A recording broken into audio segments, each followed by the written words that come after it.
Hey guys, from all of us this year, Merry Christmas. Merry Christmas and a Happy New Year. Thanks, bye. That was good. It's funny how we did it at different times. Hey you Brobots, last one for the year and I've worked hard to make it a good one. Let's cover the different color codes for this and how to kick off with the weathering and microing it down. Okay, let's go. Okay, this is the basic look I'm going for. So I've tested one out before committing to it. See, with the grey and the bloody red. So today I'm going to show you how I did that step on the team leader. To match up with the ghost kill, I'm going back with this one, this grey from Ammo MiG 059. Now, I'm going to be applying it using this one as a palette. I've got to come clean with this stuff. I've been using it for like 18 months now, and I can get it to work, but it's hard work, and it just, in my humblest of opinions now, after giving it its fair shake, I don't think it hand paints particularly well. It doesn't work all that well off a wet palette. I can get it to perform somewhat off a dry palette like this and letting it thicken up, but there are many brush painting techniques, acrylic brush painting techniques, that don't work with it. So that's a little bit tough, but I am finding ways to still keep it in my workflow with others. One way it works is to mix it with other paints that hand paint well, to keep your colors consistent. But I do want to use this one for the color coherency across my Warhammer figures, at least until I can find a suitable matchup that hand brushes well.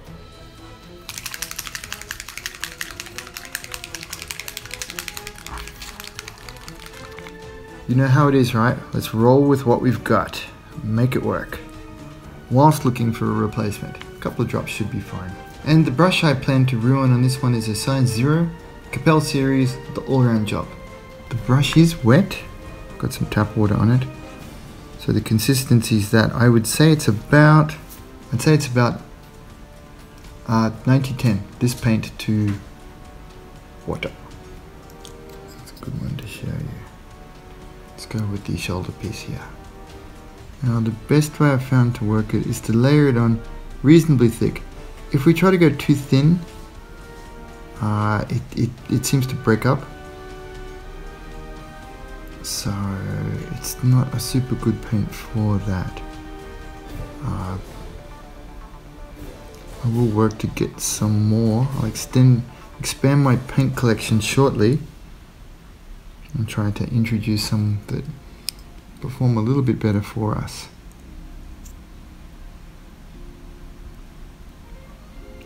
Actually, it goes on well enough.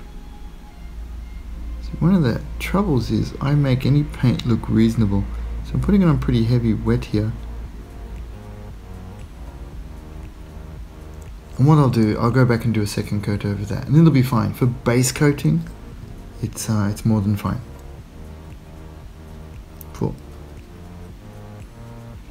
Where else should we do grey? Let's go up in here too.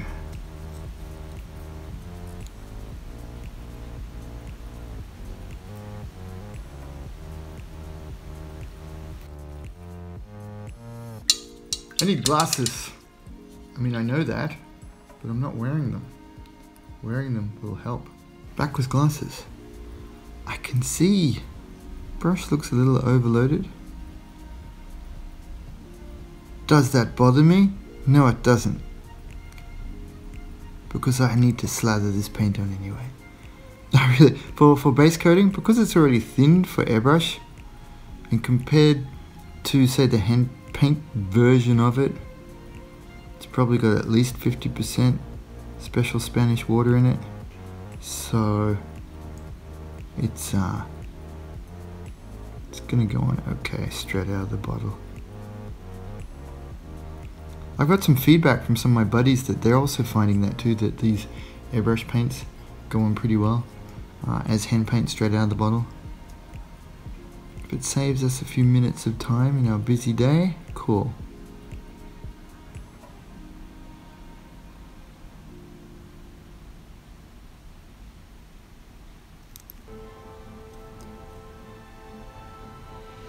Yeah, this brush is okay.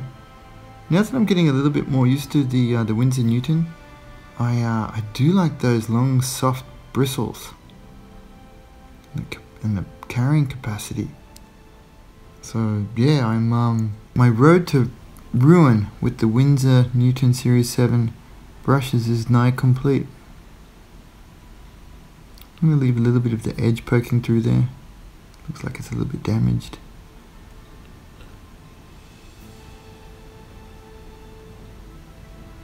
So you can see as this paint thins, it does starts to break up. I mean, in this poor paint's defense, it isn't, they've made it specifically for the airbrush, so you know, we are committing a crime of nature against this poor paint. Why can't you do everything I need you to do, paint?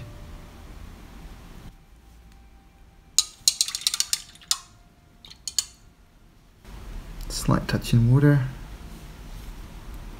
And let's go for these details again. Actually, I'll go for here. So as this paint thickens up, see that the performance is slightly improving. The way it sticks to.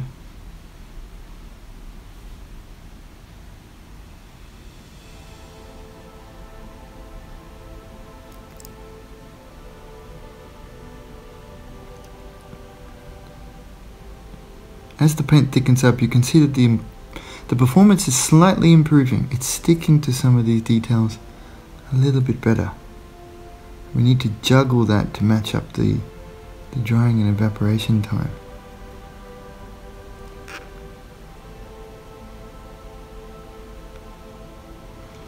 No, I can't get this angle between here and the camera.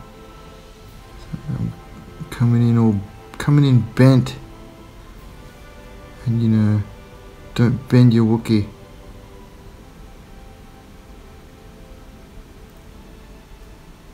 Cool.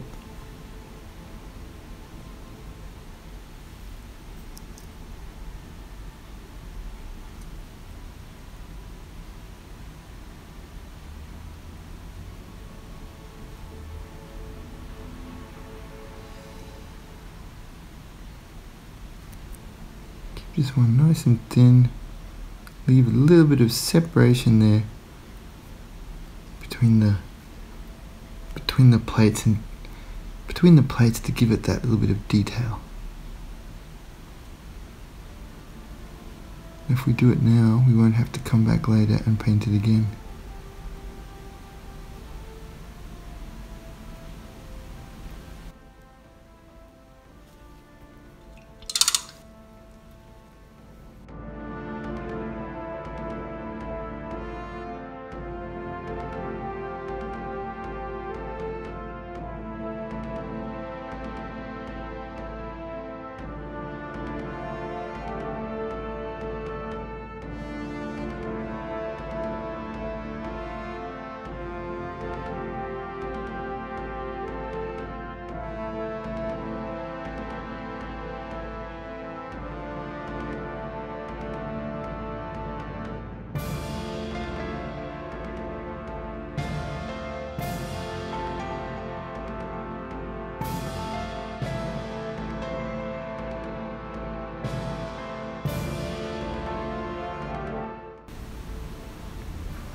Bit heavy,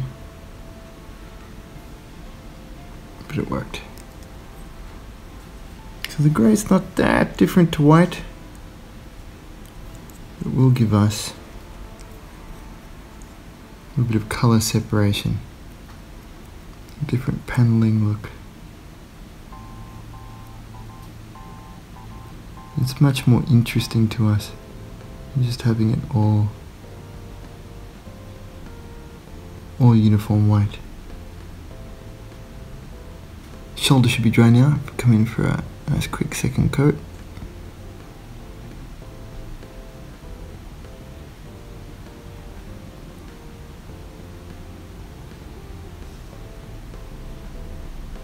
I will leave some detail on the edge there, simulate a little bit of wear in places where it would most likely occur.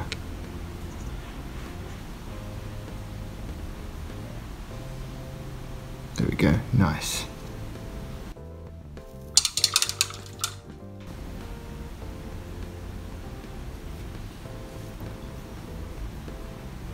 Slightly less paint on the brush. Let's come in for some of these details up in here. Slightly more paint on the brush. Let's come back for these details in here. The paint's starting to thicken up on me.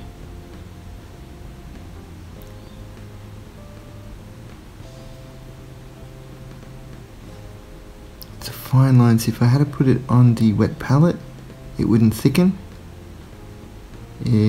When I go like this, it does thicken. It's quite warm at my place today. I think outside is 30 degrees Celsius, but I've got I haven't got a cooler on, but I've got a dry mode on my my room's aircon unit running. Short range shot. There we go.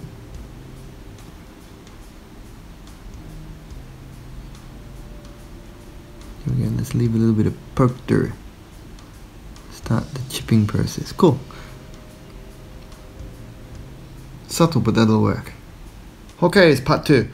The red I wanted to use, I love the look of this. How it looks in the bottle looks right to what I want. Blood red, AMIG 121. But once it dried, you know, it looks...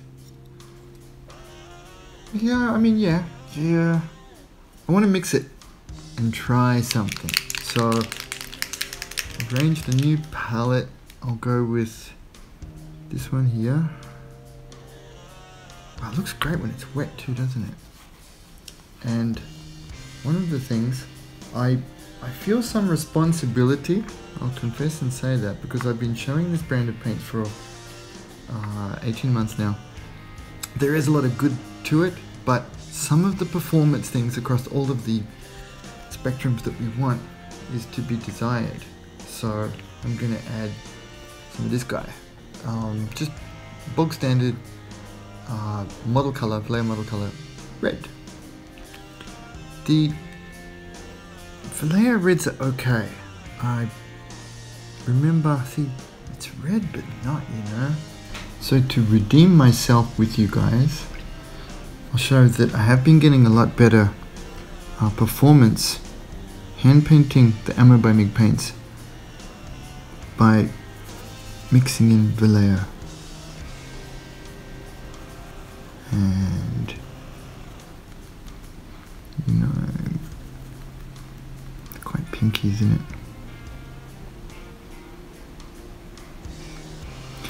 I want a different color. This is not making Link Fancy Boy happy. Now I don't have an extensive collection. I just bought a couple of like key colors. Actually, funny side story, this one was sent to me by accident. I asked for red that I just showed, and they sent me this.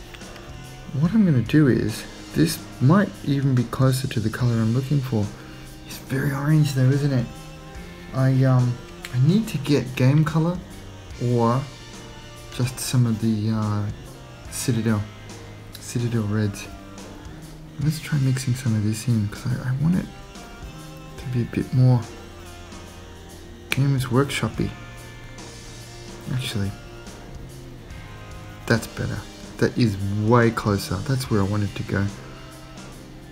I basically wanted to start off with the old, I think it was called Scab Red back in the day, and go more for a blood red, but more in that range. Apologies for being a bit pedantic about that, but I had a very specific look in mind. Let's test it on the Mini. Now, I'm not going to put in a lot more water. I think this is more like a heavy base coat consistency. It should go on pretty well. Let's test her out. How are we doing? Let's test her out. It's going to go on the top vein here. I like the idea that it's their war face. put it up here to look wary and scary. Because when you're going to go somewhere and have folks shoot at you, you gotta look wary and scary, haven't you? Especially if you're only 28 millimeters tall and made of plastic. Especially in the Warhammer universe. Everyone's so angry. You need that war face.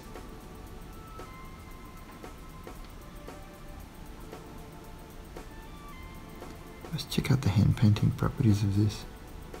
It's like cheating. After hand painting with straight ammo by MIG.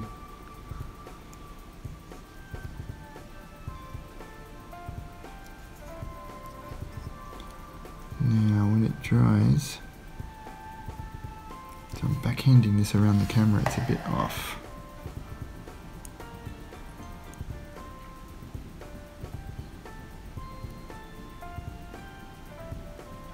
So we'll probably take a couple of coats to get coverage over white. Gosh, that hand paints beautifully. It's almost as if these hand paints are designed for hand painting. Wouldn't that be weird?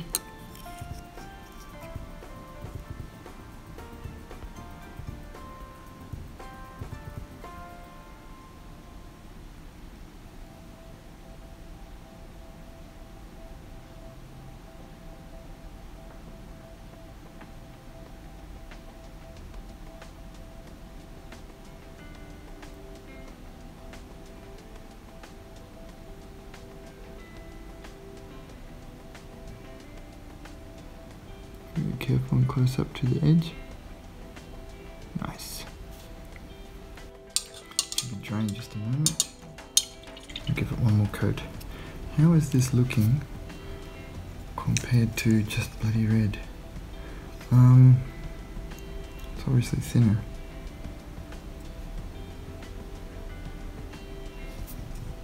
Let's give it another coat. Are we dry yet? I think we are.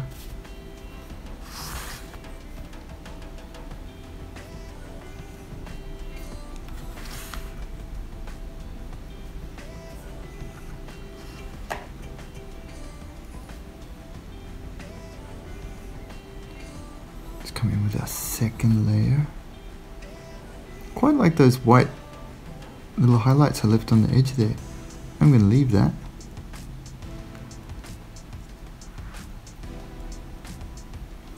You guys have seen me do that on large models to make it look like a chip. I think that's cool to leave the previous color kind of poking through.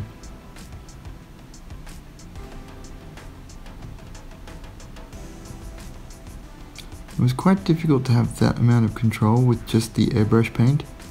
The airbrush paint does go on more like a wash. It is good for, I think it's better for painting wider surfaces with less brush strokes, for example. But for ultimate control, the correct tool for the correct job.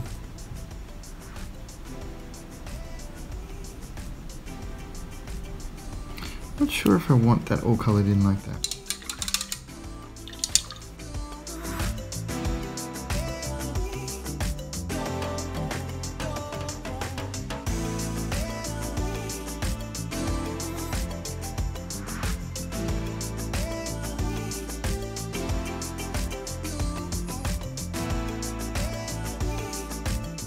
Cleaned up quite well. You notice I only went with an upward stroke there. There was no way I was going to pull red down over white. No matter how good you think you are, don't do that one, because it will stain instantly. Okay, this side does need another coat. 2 thin coats, totally Duncan style. Is it really Duncan style, or is it just every other guy in the world that ever painted with water-based acrylics? Oh, I said it. I said it. So, oh, that was bad.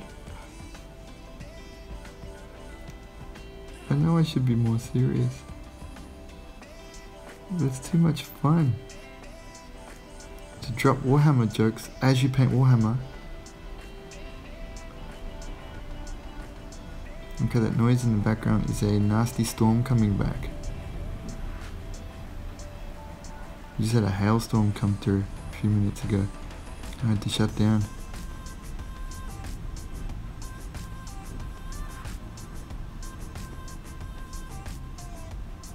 Now, one evil thought I just had was, for fun, why don't we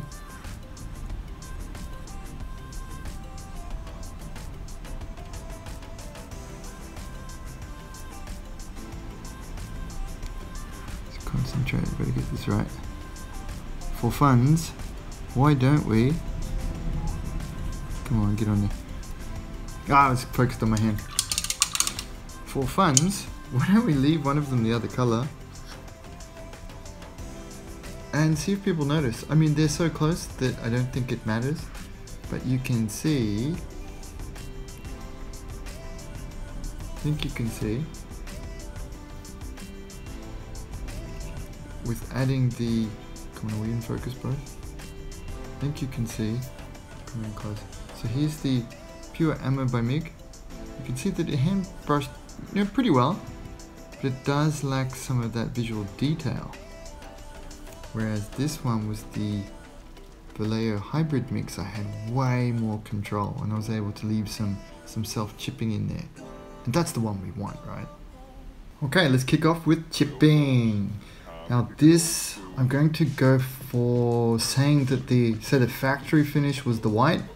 So I'll be chipping some of the gray areas with white and then going with some of the deeper chips and giving them an ever so slightly non-canon oxidized finish just because it looks cool. We could probably invent something else, but not this time. Ghost Kill was super popular for it, so I'm going to roll with that again. I'll be doing the white chips with a mix of this one. Doidi can probably help me out on how to pronounce this one correctly. Looking at it, I'd say Schminke, but it's a really nice, one of the best quality white acrylic paste type paints that I've found, and it works really well and mixes super well with other water-based paints like Vallejo. This one, I don't have model color white. I've got the game color white, and it's a little different, so I'm going to mix it with Sky Gray to make an ever so slightly off-white chip. And for the dark chips, I wanted to ever so slightly increase the red tone. I'm a little bit concerned that the Model Air will be a bit too thin, maybe even a little too red. So my perfect color in my mind for this particular model will be between these two, so let's mix them. Now, I was just chatting with you blokes in Discord and asking you to do my job for me. And help me choose between rolling with acrylics or with oil paints. I mean, most of you said, yeah, come on, it's your job, you choose. Especially Nate, that was funny. What I can see good for both, but I really did want to do acrylics because, like a couple of you said very correctly, I haven't done it for a while. I know many of you do work solely with acrylics, so this could be good as well. And the big reason is that it's blisteringly hot here, coming into, what are we, the last week of November. Here at the Gold Coast in Queensland, Australia, it's very hot. It'll be up over 30 degrees again today. So I've got the aircon blasting. What that also means is I kind of don't want to use solvents inside during this time of year, putting them through the aircon system. And I can't have windows open, so I'm not really doing the ventilation thing. So having the awesome fumes of water is very appealing to me right now. So thanks for the call on that, guys. I think I'm going to go with that. Now let's mix up the white. First I'll thin the light grey. These model color paints, there's a reason they're a mega classic, isn't there? They're beautiful. Look at that smoothness. I love working with them. I mean, it makes me feel like I'm all of a sudden a 3-step up pro. And what I'll take is a generous dollop of this guy, because it needs to be quite white, and mix it in, and we should get a very bright, slightly off white tone. Just in case, I'll keep a secondary section of white up there in case I need to go brighter. Just got a feeling I might need to go a bit brighter. This one, I'll go with pretty much 50-50, I think. Both colors are perfect, but together, yes. dead on. That's exactly what I wanted. Warhammery, towel, ready brown chip of ill consequence and fortune. That's it. Now let's see how it looks on the model, and it will probably be terrible. Let's go. First off, this is quite big. Let's go with a sponging round around the outside. Reasonably wet. Can't see on the white paper, but I'm getting a little bit of it off. I don't want it to be too wet on the sponge. And let's come in for the abrasion points. Concentrating on the edge here.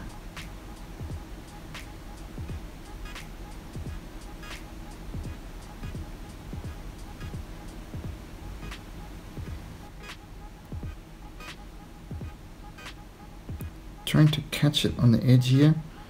Thinking of how this little frisbee of death would bump into everything. Battlefield, storage containers, wherever. Got to imagine this is the kind of thing they're shooting into harm's way first.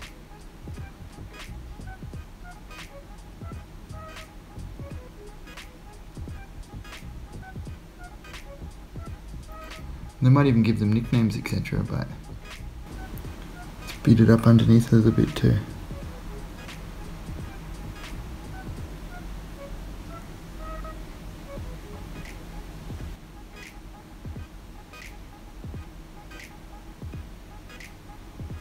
Cool. It's nice and random. We'll come in with the brush, do some manual chipping to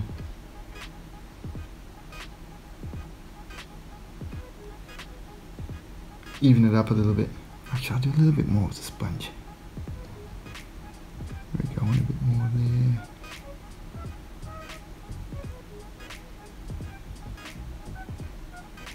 Cool.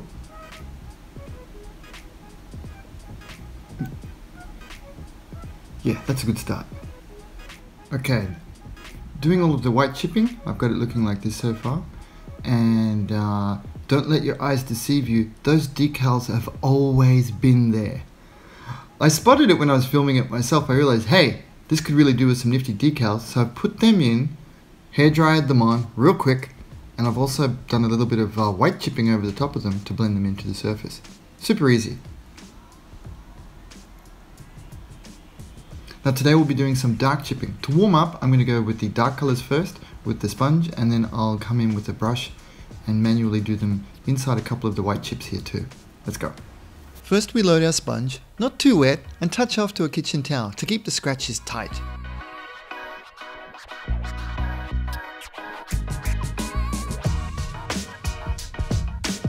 Start slowly and build confidence, learning the properties of our piece of sponge. Each tends to be a little unique and will produce its own pattern.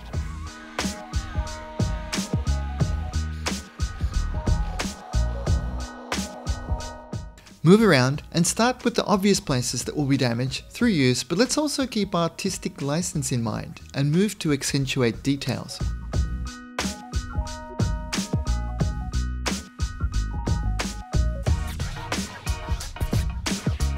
Warhammer kits have beautiful details that the design teams have lovingly worked to bring us. Let's help bring those details to life.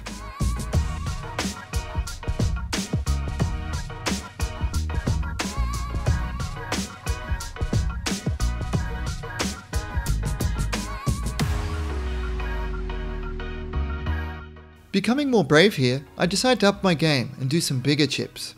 Even with the same piece of sponge, we can easily do this simply by dipping it back into our paint and not wiping off quite as much.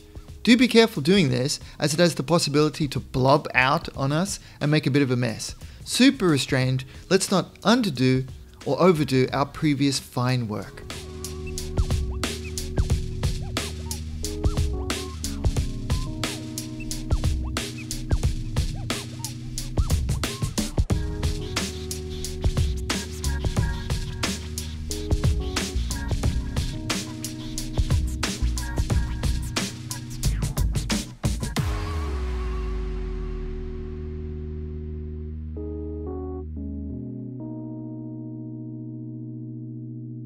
Now let's augment our spongering with some manual pointy brush chipping. Coming back in with a Winsor & Newton Series 7 size 1 for some Insta-Pro action. These brushes make me taller, more handsome, and add 20% to my bench press under a full moon. My paint mix is still quite opaque, maybe 20% water to paint ratio. With a touch of water on the brush, we load it and touch to the paper. I wipe the water off the ferrule to make sure I can keep a good grip.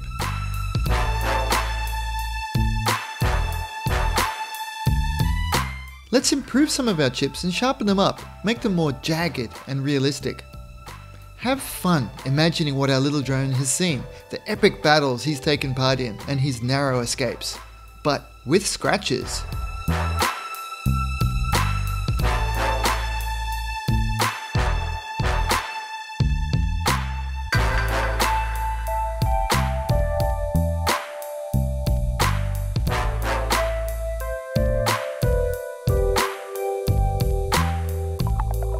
Now let's improve some of the chips on the grey. We can imagine that the grey paint has been scratched off, and occasionally, on the deeper dings and impacts, it's gone all the way through to the underlayers, be it a dark ceramic armour or a surface coat. It doesn't matter. We are the masters of our little make-believe world here, and we can make it whatever colour we like. So I'm going to go with my personal tastes here, adding darker chipping dots, scratches and gouges inside the white, and really like how that's looking.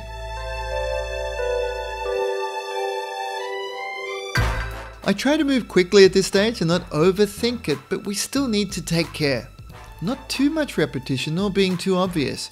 Sure, we need to be logical, but not too logical. That can be boring. We like to be surprised and intrigued. Let's keep the magic.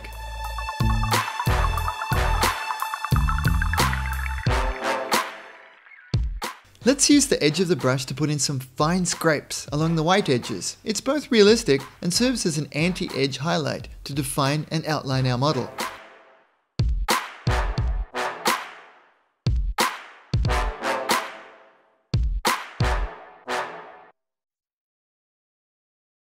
I prefer to do this once the paint is no longer too wet on my brush, more towards the last moments when I feel the little "clean your brushes" timer going off in my subconscious.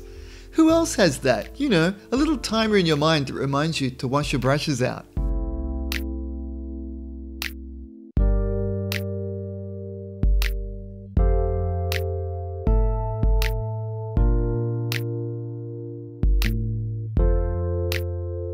Putting the scratches in, I made a bit of an attempt to put in a bit of very, very light streaking there, using the same chipping mix, just heavily diluted with water. It works okay. I think it just, the only thing is that it dries super quickly and the working time is quite not forgiving.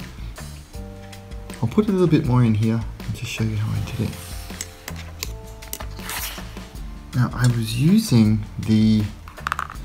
using this paint, the Model Air, touch of it here off to the side, heavily mixed with water. So I think it's about 20% paint to water. I might put some of this in for some granularity. There we go. And streaking this back on some of the details worked well. And one of the things is too, because it dries ultra fast, we can apply it in successive coats very quickly and build up an interesting looking streaking vector like that. Not too much, but it's different to oils. It's different to oils, interesting looking. Definitely we need to use a restraint with that.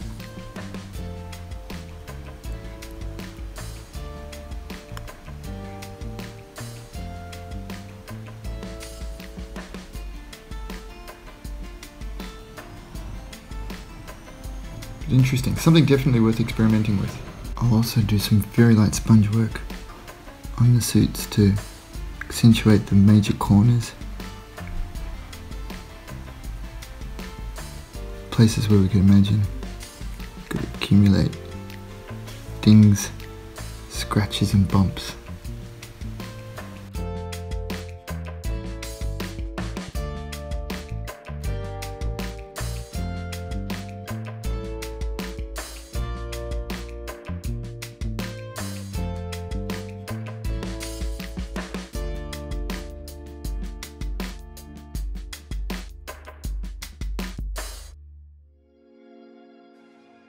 Face is an important one to get, I think, because face ends up such a focal point on miniatures. You want to look at the little guy.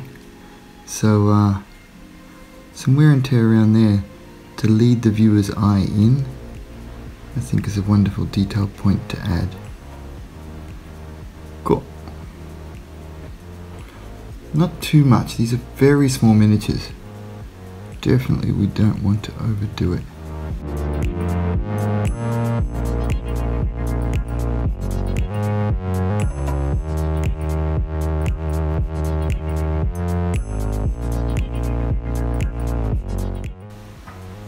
A tiny bit of manual chipping, the pointy end of a good brush.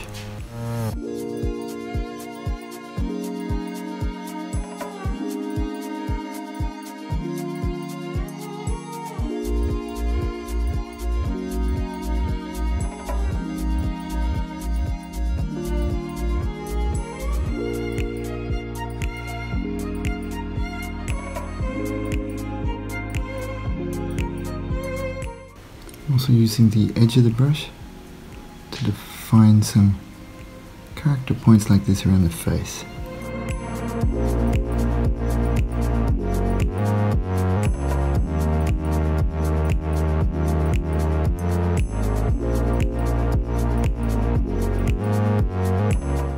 Let's use that same technique on some of the edges of the armor plates to help define them. Not too many, we don't want to outline the whole thing.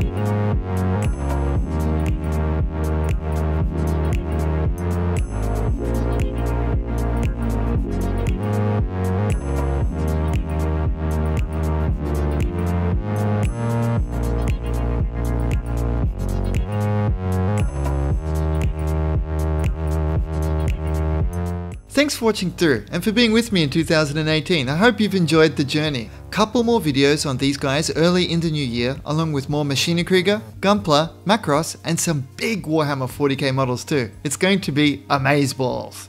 Again, Merry Christmas from all of us, and all the best for 2019. See ya! Please remember, you are a VIP in our Paint on Plastic Facebook group. Please feel free to tag me so I can see your work and comment. Come check out and join in our Macross group build as well. Big thanks to Hobbyco and Little Robot. I do my best to buy from and support local businesses to keep our money in our communities and to empower physical events. I get to meet you guys and hang out. Fun. Huge shout out to the Rocket Punch Brobot team. Ivan, MB, Grant, Con, Jack, RJ, Simon, Robert, Kelso, Kevin, David, Derek, Nilos, and a big welcome to Tweets. This episode was supported by you. Your support empowers me and makes all this happen. Sincerely, thank you very much, guys. More soon.